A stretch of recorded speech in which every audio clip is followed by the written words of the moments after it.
मुख्य न्यायाधीश ने सभी मुख्यमंत्रियों की पीएम के सामने क्लास ले ली।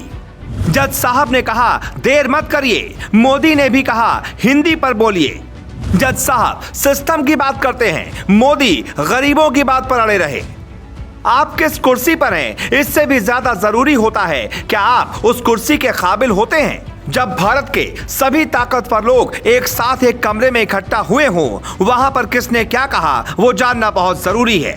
मंच पर पीएम मोदी हैं, ठीक उनके बगल में देश के chief justice of India NV Ramana बैठे हैं। एक को जनता की सेवा करनी है, दूसरे को जनता का विवाद निपटाना है।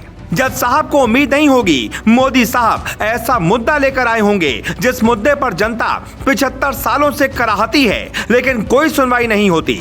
आप कह सकते हैं यह बैठक ही जनता के लिए थी, जहां जनता का मुद्दा उठना था। सरकार अपनी बात कहेगी और न्यायपालिका अपनी बात रखेगी और फिर जनता सुनेगी सबसे बड़े पद पर बैठे लोग आपको कितना समझते हैं। इस बैठक में 25 हाई कोर्ट के मुख्य न्यायाधीश बैठे थे, सभी राज्यों के सीएम बैठे थे, कानून मंत्री किरण रिजिजू मोदी के साथ बैठे थे और अब शुरू होने वाला था जनता का मुकदमा, जिसकी पैरवी करेंगे पीएम मोदी। भारत में दो तरह की बात है जो अक्सर हम उठाते हैं, पहला कानून का गलत इस्तेमाल और दूसरा न्याय में देरी। दोनों मसले इस बैठक में छाए रहे। जज साहब कानून के गलत प्रयोग पर ठहरे थे, मोदी न्याय की देरी और भाषा पर लड़ते रहे। सबसे पहले मुख्य न्यायाधीश एनवी रमन्ना ने अपनी स्पीच में कुछ मुद्दे उठाए। अगर नगर पालिकाएं, ग्राम पंचायतें अपने कर्तव्यों का पालन करती हैं, अगर पुलिस ठीक से जांच करती है और पुलिस कस्टडी में 3rd डिग्री टॉर्चर खत्म हो, तो जनता को अदालतों की ओर देखने की जरूरत नहीं होगी। अदालतों के फैसलों पर सरकारें कई वर्षों तक अमल नहीं करती हैं। न्यायिक घोषणाओं के बावजूद जानबूझकर देरी की जाती है, जो देश हित में नहीं हो सकता है। हालांकि सरकार चलाना और कानून बनाना हमारे अधिकार क्षेत्र में नहीं आता।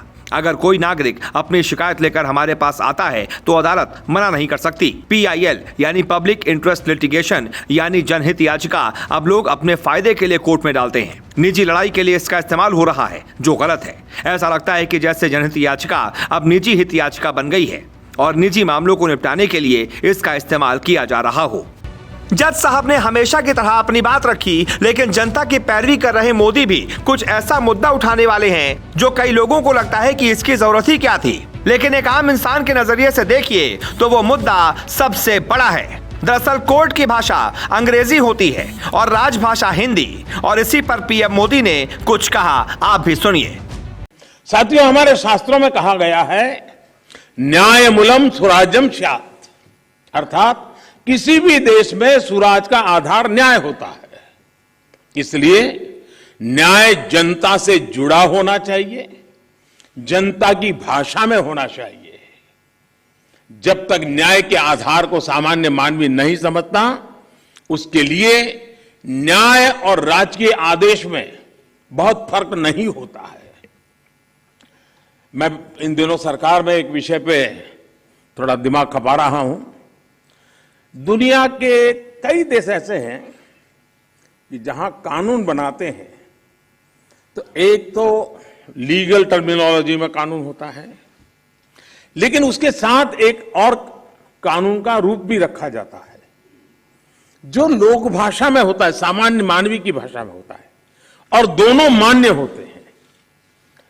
और उसके कारण सामान्य मानवी को कानूनी चीजों को समझने में न्याय के दरवाजे खटखटाने की जरूरत नहीं पड़ती है।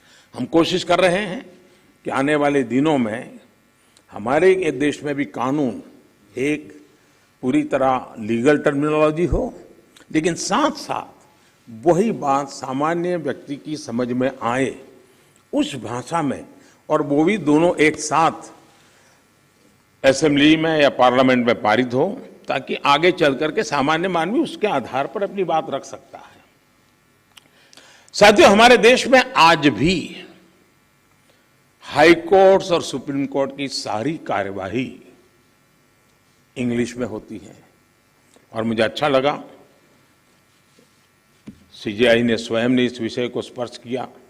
मोदी के इस भाषण का इशारा आपको न समझ में आया हो तो अब समझ लीजिए। आने वाले दिनों में हिंदी का बोलबाला होगा, क्षेत्रीय भाषाओं के दिन लौटने वाले हैं। मुख्य न्यायाधीश के सामने मोदी ने बता दिया कि कोर्ट में देरी के कारण कितनों के साथ न्याय भी अन्याय जैसा होता है। ये बात हर आदमी जानता है। एक बार कोर्ट का चक्कर जिंदगी में पड़ गया तो समझिए बाप दादा की जमीन भी बेचनी पड़ सकती है। यानी आर्टिकल 348 में मोदी सरकार बदलाव करेगी, जो कोर्ट को यह अधिकार देता है कि वो फैसले की भाषा अंग्रेजी ही रखे। इसमें राजभाषा हिंदी और क्षेत्रीय भाषाओं को जोड़ा जाएगा, जो भारत की आम जनता के लिए एक बड़ी जीत होगी।